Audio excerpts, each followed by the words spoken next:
గద్వాల జిల్లా వడ్డేపల్లి మున్సిపాలిటీలో మెజారిటీ స్థానాలు కైవసం చేసుకున్న ఆల్ ఇండియా ఫార్వర్డ్ బ్లాక్ కౌన్సిలర్లు ముఖ్యమంత్రి రేవంత్ రెడ్డిని కలిశారు.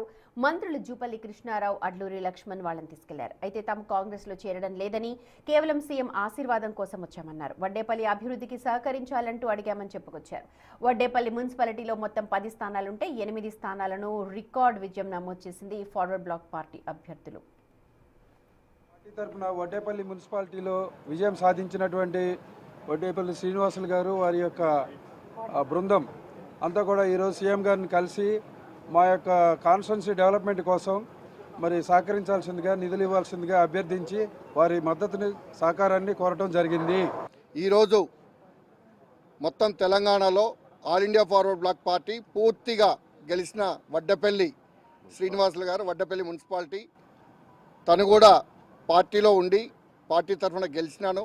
ఒకసారి సీఎం గారిని కలుస్తాము, కలిసేసి మాకు మద్దతు అడుగుతాము, మా మున్సిపాలిటీ అభివృద్ధి కోసం కలుస్తామని చెప్పేసి తను కూడా కలవడం జరిగింది.